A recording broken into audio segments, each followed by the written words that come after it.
Hey guys, what's happening? Welcome back to the B-sides.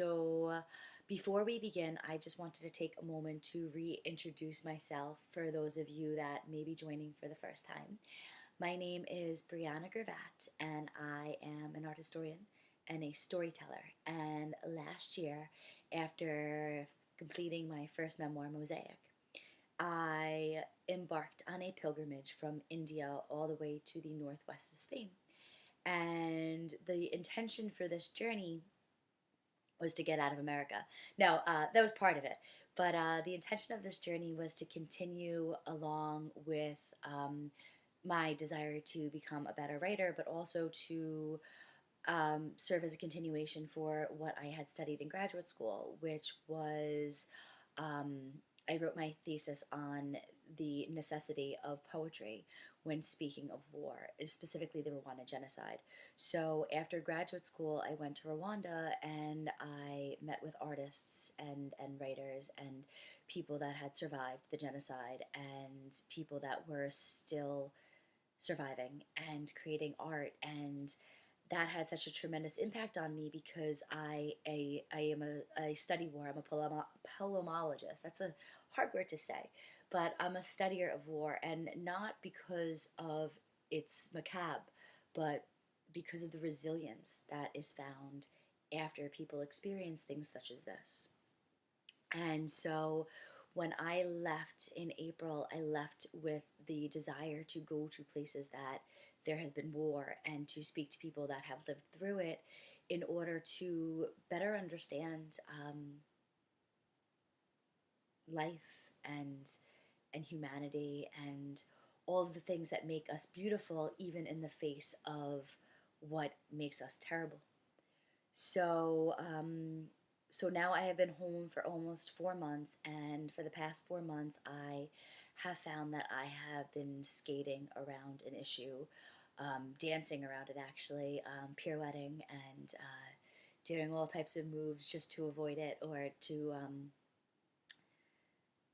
not talk about it. And it is something that has deeply affected me, and I can dance no more, and I would like to speak about it and to really share with you my experiences of my time in this place and what I've learned in the past 4 months, besides doing research on this region, is how easy it is to not talk about things, to not speak about the difficult topics, to avoid them at all costs, because it's not only difficult, but there are so many versions of truth when you speak about history, when you speak about people's experiences. And I did not want to do a disservice to anyone. And what I want to do is still not wanting to underserve anyone. I want to speak about my truth. And this today, I published a blog on my website, the Peregrine Pilgrim. And rather than have a discussion and to tell a story, I would like to read from you the story that I wrote.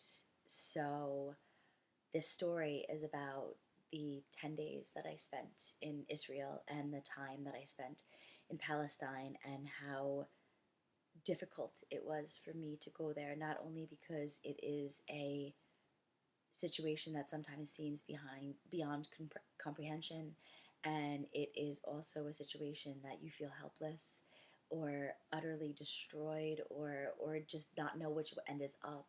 So this is just me trying to figure that out. 15 minutes, they say, not for the first time and certainly not for the last. It is a Friday during Ramadan, and we wait for the bus that will take us from East Jerusalem to the West Bank. 15 minutes extends to an hour, and that hour slowly becomes two. Perhaps here where lives, like people, are separated by walls, time is just as easily divided and can only be measured in the smallest of increments. As we wait, we watch as thousands of Palestinians descend upon the Damascus gate in the hopes of arriving at Sakra. I'm sorry, I completely butchered that, and I will do my best to not do that again.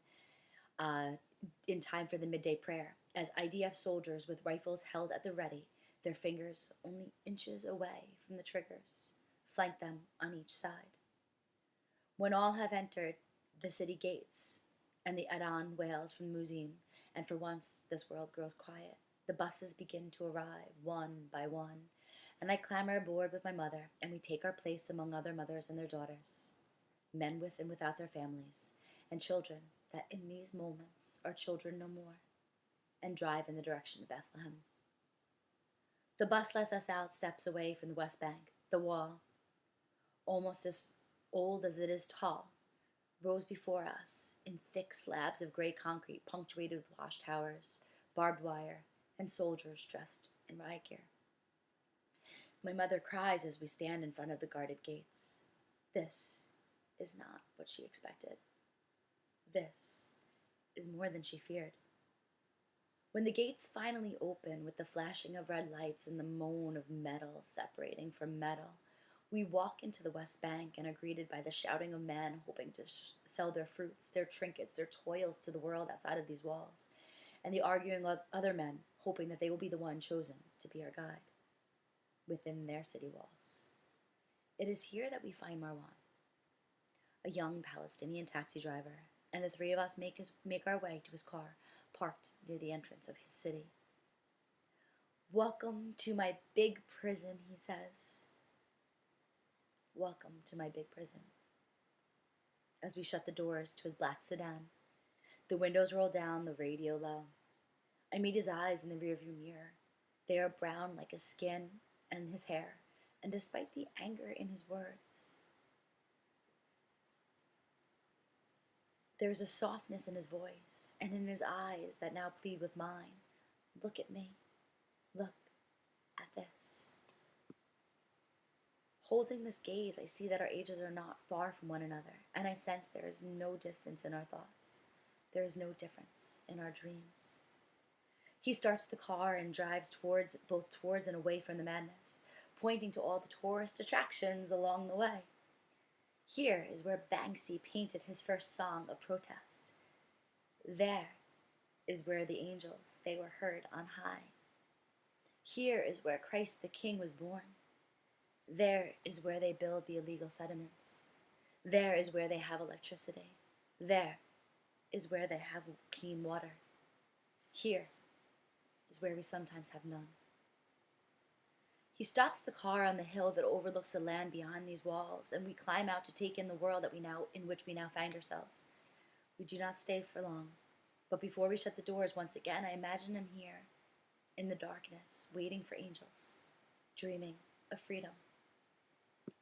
As the sun begins to hide behind the hills of Palestine, he takes us back to the gates that remain locked, not from within, but from without. Bittersweet, we say our goodbyes, and he disappears into the gathering crowd, and we, there for only one day, are able to escape just hours after we arrive, leaving behind Marwan, leaving behind all who must spend their entire lives behind these walls. We return to the city lost in thoughts that are thousands of years old, thoughts like this. In Jerusalem, there is no need to go to Yad Vashem to see just how cruel one man can be to another. In the days that follow, we travel to Haifa, we travel to the Dead Sea, we travel to Tel Aviv, having cautious conversations everywhere we go. For to say too much, we might be accused of things of which we are not guilty. And to say too little, and we become guilty of remaining silent when it is this silence, like so many things, that must be broken. The week passes as slowly as it does quickly, and by week's end, my mother and I say our goodbyes.